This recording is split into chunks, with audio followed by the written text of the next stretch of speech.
Hey class, I had enough questions about the actual essay and the lit review, lit analysis that I wanted to pop in and just kind of give you guys a basic overview of the articles and what it is you're trying to accomplish. I think it can be confusing, and what I don't want is for folks to get confused, get frustrated, and have issues. So let me just start by saying that in the text in chapter 24 and 27, you need to read those articles.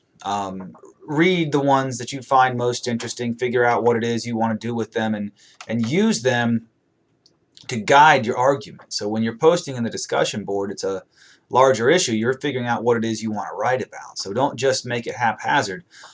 In my announcement, I told you it's set so that you can redo your topic, so that you can delete your post if you want to. And I don't normally do that, but I want to give you guys the ability to make changes as needed. So do that this week and make sure that you've got a good idea of what it is. So here's the thing. In the chapter, the first one's about education, and I'm looking at it here in my text, and it's got everything about education. And so, your first thought might be, my thesis is going to be about education. Well, what about education? Well, so here's what you do. You go in and you look at the text, and it says college is at risk. Why is college at risk? Well, you read through and it says education is how to make sure we've got a workforce that's productive and competitive. That's in the article. And then there's another quote that says, we'll compete now or later. Same thing. So is college where you find yourself? There's something in the article. It says that in Moby Dick, the quote says, a whale ship was my Yale and my Harvard. He used the word college as a metaphor for the place where, as we would say today, he found himself. So the first article asked, is college still where you find yourself? Or is it just where you find a whole lot of debt and extra work? So, is that still the experience? Is that still what's happening? And that's kind of what we review here in this first one. As you flip through the articles, the next one conversely asks, college, it says college is still worth it. And so I think one thing you can look at is as far as college, what is the worth of college? Some folks will say, hey, I'm out of college. I'm not going to college. I'm just going to make $12 an hour while you go pay all that money to get a big fancy education. Well, the thing of it is, 10 years down the road, when you're sitting around in a cushy chair, we're using a computer all day long, going home to your family at 5 o'clock, someone else trying to make that same money is going to be working their butt off in physical labor because they don't have the same degree. So it is still worth it. And that's what this article discusses. And so as you look at these things, it says, what part does the government have? And it's got lots of different breakdowns. So maybe a thesis could be, college is or is not worth the time and effort. How can you prove that? Look at these articles and do it. The next one, it's a Richard Vedder article. He says that for many, college isn't worth it, which means he goes on to say time versus argument, education is better, the quality, the education. So there's 3 articles at the very beginning of chapter 24 that you can all use together to either prove that college is or is not worth it. And you support that with the articles, and you combine them all to kind of synthesize the information.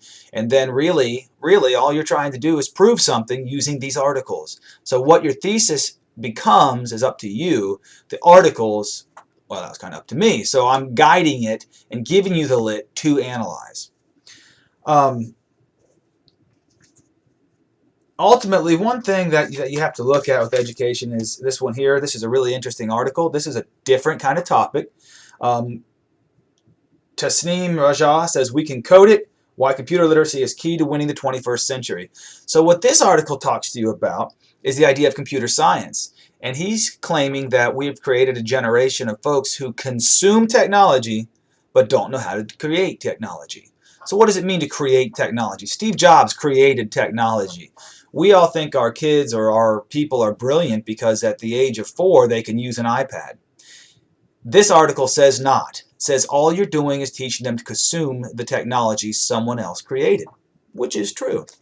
And so he goes on to say that in this article, and I quote, we believe our kids, it says, computer science has been the warning for decades that understanding code will one day be essential as reading and writing. Interesting. It says tech is too easy. He goes on to say buying an iPad for your kids isn't a means of jump-starting the realization that the world is yours to take apart and reassemble. It's a way of teaching your offspring that even the batteries, changing the batteries, is something you have to leave to the professionals. It's an interesting thought. How many of you can do anything with your iPhone when it's broken? How many of you can fix your computer when it's broken? As an old guy, I often have teenagers come to me and say, my phone doesn't work. I had an example.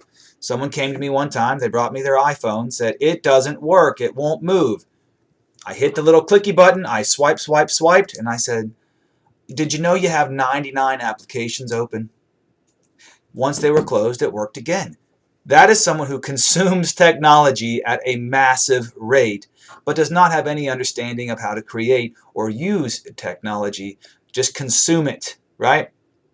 And so what they're saying is in this article is that we need to start teaching these things. Also, it discusses the homogeneous outlook of it all.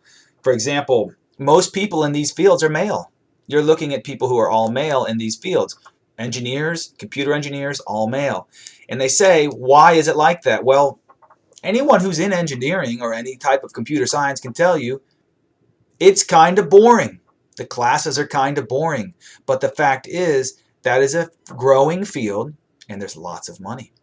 You should look into it. DeVry doesn't sell you on the 1 year to a career, or actually the IT Academy here at JC, 1 year to a career. That's real. You can do it quickly, and you can make a lot of money just doing that because it's a need-based thing. So the next article talks about humanities. Okay, are humanities important? We just said that we need to learn technology, but now humanities are important. So these articles are set up to bounce off each other. So are humanities important? Well, sure, it teaches you how to think critically. And as an English instructor, of course I think it's important, right? Rethinking the way college students are taught. Well, so this is interesting because it talks about lecture, which means literally to, in Greek, to read. So originally, hundreds of years ago, there was one book, and it was difficult to print the book. And so the professor would have the book and read the book, and that was it.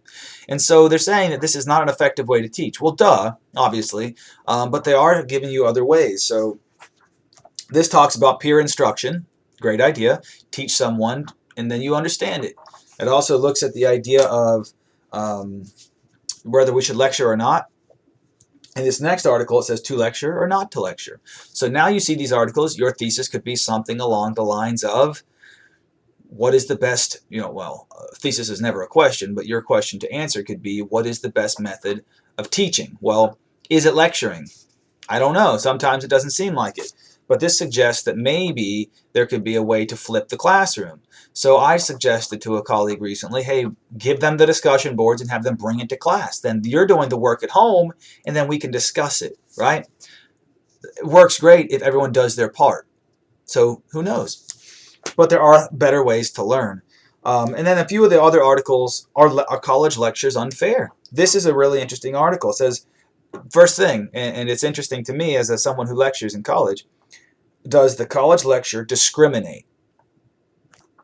Is it biased against undergraduates who are not white, male, and affluent?